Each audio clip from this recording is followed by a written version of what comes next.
Se você é jovem, não se esqueça disso. Seu maior ativo não é o seu salário, o dinheiro que você recebe, mas sim o seu tempo. Eu decidi gravar esse vídeo para te mostrar 4 lições sobre dinheiro, para que você não venha desperdiçar tanto o seu tempo, que é a parte mais importante, quanto também a remuneração que você tem hoje. A primeira delas é que você não ganha dinheiro, você troca tempo por dinheiro. E aqui eu vou dar um exemplo, né? Imagine começar todo dia de manhã com R$ 86.400 na sua conta. Esse dinheiro é seu, você pode gastar como quiser, mas há uma regra. O que não for gasto até meia-noite desaparece. Não dá para guardar, não dá para transferir, você só pode usar naquele dia. No começo, provavelmente seria incrível, você compraria aquilo que você quisesse, se sentiria muito poderoso, mais seguro, confiante. Afinal, a cada manhã sua conta estaria completa novamente. Mas com o tempo, você provavelmente começaria a desperdiçar esse dinheiro, gastaria com bobagens, compraria no impulso, até o dia em que estaria queimando o dinheiro ou simplesmente não ligando mais para ele. Mas o que eu tô te fazendo pensar dessa maneira, né? Porque essa história não é necessariamente sobre dinheiro, é sobre tempo. Todos os dias você recebe 86.400, só que não reais, mas sim segundos de vida. E a regra é exatamente a mesma, você não tem como acumular tempo, não consegue transferir isso para usar depois. Quando o dia acaba, já era. O que você faz com esses segundos é o que define a sua vida. E essa matemática que pouca gente faz. Se você trabalha, o dinheiro que entra na sua conta, ele é um recibo do seu tempo. E todo gasto carrega esse custo invisível. Quantas horas da sua vida você trabalhou para conseguir conquistar aquilo? Então vamos colocar isso em números. Se você ganha 5 mil por mês e trabalha 8 horas por dia, a hora vale então R$ 28,40. De modo que a pizza de R$ 100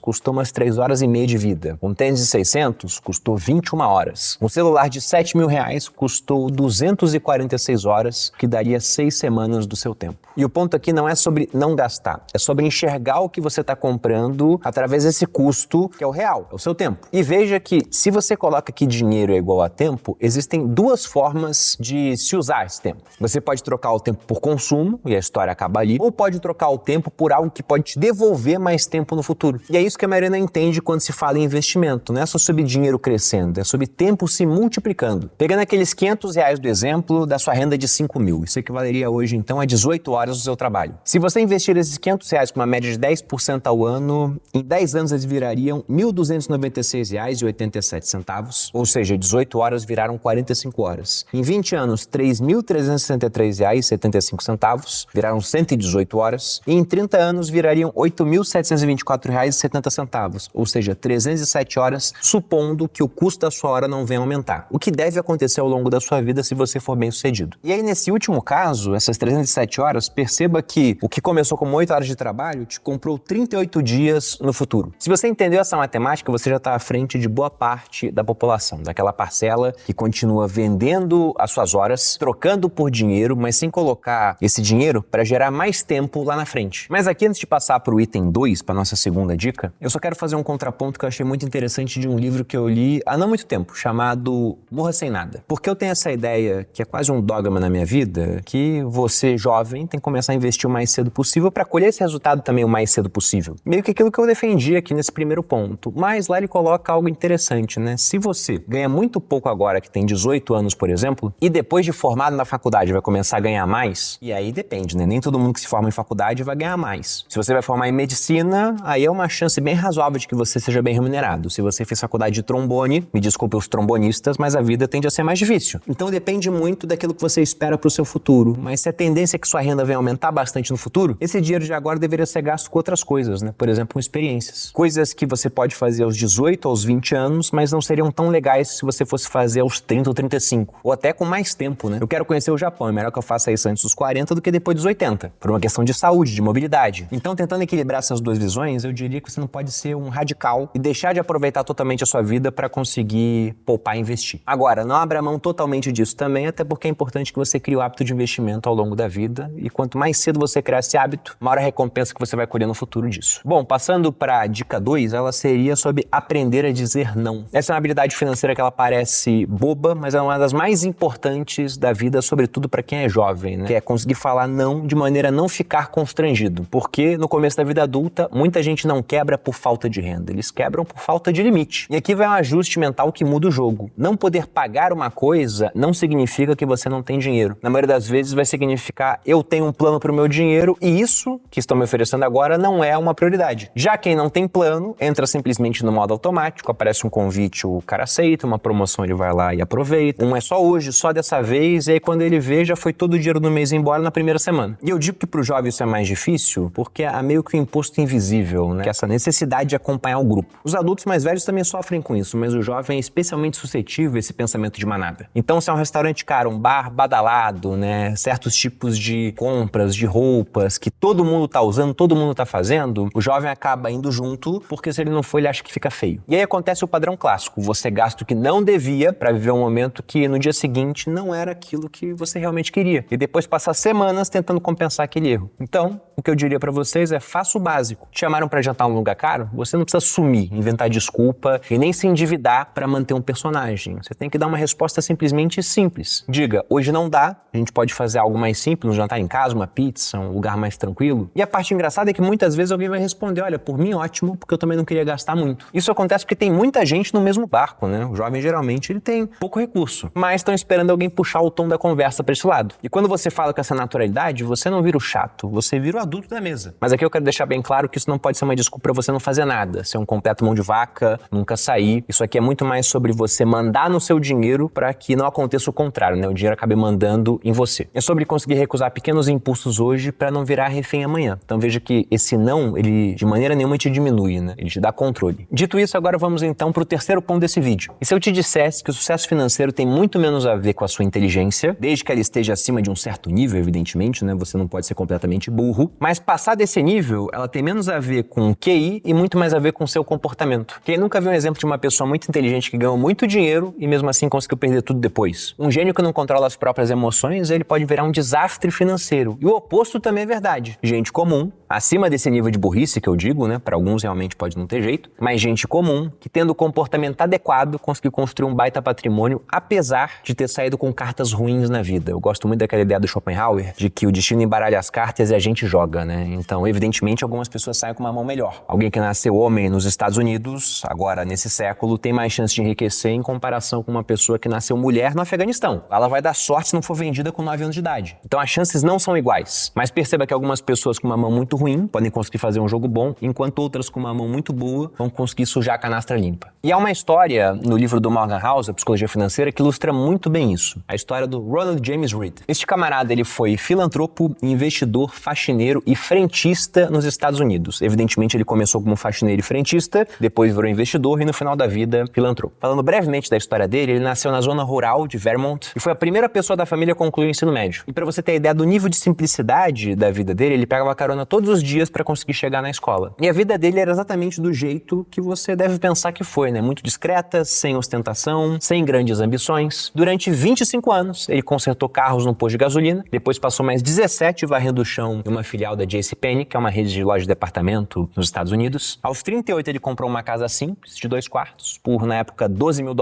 e viveu nela até o final da vida. O Ronald, ele morreu em 2014, tinha 92 anos, e foi aí que ele virou manchete, porque naquele ano, 2.813.503 americanos morreram. Só que menos de 4 mil dessas pessoas tinham um patrimônio líquido acima de $8 milhões.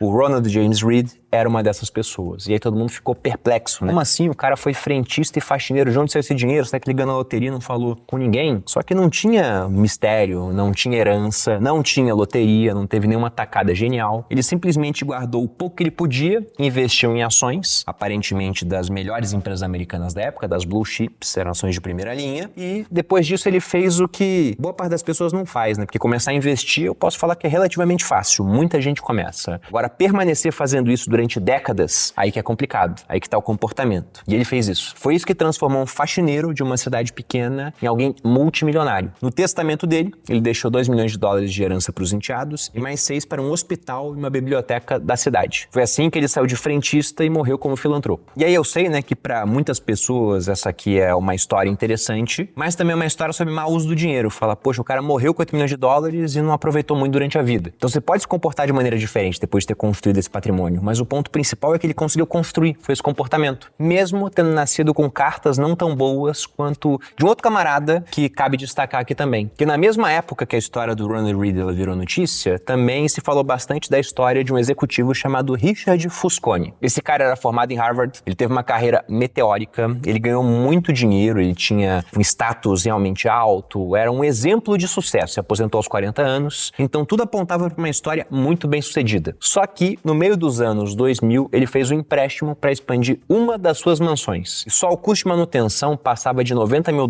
por mês. Só que aí veio a crise de 2008, antes da crise os juros aumentaram, e aí com dívidas astronômicas e sem liquidez, ele simplesmente quebrou. Teve imóveis executados, perdeu tudo aquilo que ele tinha construído na época. E aqui fica a lição que interessa, né? O Ronald James Reagan, ele tinha pouca educação formal em finanças, mas tinha um comportamento adequado. Vida simples, consistência, disciplina, paciência e estômago para atravessar décadas sem se sabotar. Já o Fusconi, ele tinha formação, ele tinha acesso, ele tinha muito mais dinheiro inicialmente, mas ele perdeu porque ele teve um comportamento inadequado. Frágil, um padrão de vida inflado, foi muito ganancioso, deixou pouca margem de segurança. No fim, a diferença entre os dois não era sobre quem era mais inteligente do ponto de vista de QI, ou quem sabia mais sobre o mercado financeiro, porque provavelmente o Fusconi ganharia nas duas áreas. No final, o que definiu o destino de cada um foi simplesmente o comportamento certo. Porque conhecimento ajuda, mas é o comportamento que define se você irá construir patrimônio, ou se irá perder tudo ao longo do caminho. E aí, se você quer transformar essa lição, essa história, em um plano para atingir os seus objetivos, ainda que você não saiba nada e queira, inclusive, mudar o seu comportamento porque hoje ele é inadequado, eu vou lembrar que a gente abriu inscrição para a turma 35 do Viver de Renda, meu curso de educação financeira que está no seu 9º ano de história. Quase uma década ensinando pessoas comuns a investirem o seu dinheiro de maneira a proteger e aumentar o capital ao longo do tempo, até que um dia elas possam efetivamente viver de renda. Já falei várias vezes aqui, volto a repetir, é o treinamento mais completo de finanças e investimentos. Você vai aprender a investir do zero, se tornar um investidor de verdade, capaz de analisar, investir em ações, fundos imobiliários, renda fixa diversa, Bitcoin, colocar o seu dinheiro tanto no Brasil quanto no exterior para trabalhar e principalmente a montar uma carteira de investimentos alinhada com seus objetivos de longo prazo, com um método claro para você investir bem em qualquer cenário. Se você quiser conhecer os detalhes e garantir a sua vaga nessa turma, toque no link da descrição do vídeo ou escaneie o QR Code que está aparecendo aqui na tela. E por último, para encerrar esse vídeo, o quarto ponto é que dinheiro ele serve para comprar liberdade. Essa é a principal finalidade do dinheiro, na minha opinião. E liberdade vai te dar uma vida rica. E aí cabe uma definição, né? O que seria uma vida rica? Porque para muitos parece que uma vida rica é um sinônimo de uma vida cara, onde você tem vários carros na garagem, muitas casas, relógios que custam milhões. Mas eu penso de maneira diferente. Não que eu não possa ter isso ao longo da minha vida. Até pode acontecer. Mas na verdade uma vida rica é muito mais feita de relacionamentos, de pessoas saudáveis, de significado e presença nos momentos importantes. É conseguir estar com quem você ama, sem estar com a cabeça em dívidas, cobrança, urgência, trabalho o tempo inteiro, para aproveitar de fato aqueles momentos especiais que não tem volta. Eles simplesmente acontecem e já era. Por isso eu acredito que bens materiais eles são só ferramentas e não a sua identidade, né? Então a sua casa não é um troféu, ela é uma base para você construir as melhores memórias que você vai ter na história da sua vida, com seus filhos, por exemplo. Carro, também não acho que é status, muita gente enxerga assim. Eu até evito ter carros que chamam muita atenção. Vocês nunca vão me ver andando com uma Ferrari ou uma Lamborghini, que só tem 10 no Brasil, porque se alguém vê uma, então é 10% de chance que seja minha. Eu não gosto disso. Então eu não vejo carros como status, é simplesmente mobilidade. E dinheiro também não é placar. Dinheiro é simplesmente uma ferramenta, um meio de troca para que você possa proteger aquilo que realmente importa. E é aqui que muita gente se perde, né? Eles invertem a lógica, eles começam a usar o dinheiro para comprar imagem e terminam organizando a vida inteira para sustentar essa imagem. A pessoa até ganha bem, mas ele cria compromissos fixos tão altos que ele vai viver sempre num modo de urgência. E quando percebe, vai faltar dinheiro, mas também vai faltar uma coisa muito maior, né? Paz, presença, falta vida. Esse cara optou por, ao invés de ter uma vida rica, ter simplesmente uma vida mais cara. Sendo que dinheiro, se dado de uma maneira certa, não vai te dar uma vida mais cara, mas sim uma vida mais leve e uma vida rica de verdade. Por fim, então, pessoal, resumindo aqui esse vídeo, você troca tempo por dinheiro, seu comportamento decide se essa troca vai construir patrimônio ao longo do tempo, e o objetivo desse patrimônio, na minha visão, seria te comprar liberdade. De modo que o recado final aqui é simples, não desperdice seus 86.400 segundos tentando impressionar gente que não paga suas contas. Use essa fase da juventude para construir a sua base, daqui a 10 anos você vai me agradecer por isso. Ou se arrepender se não tiver feito, né? Mas eu espero que vocês façam. Eu fico por aqui, grande abraço e até a próxima.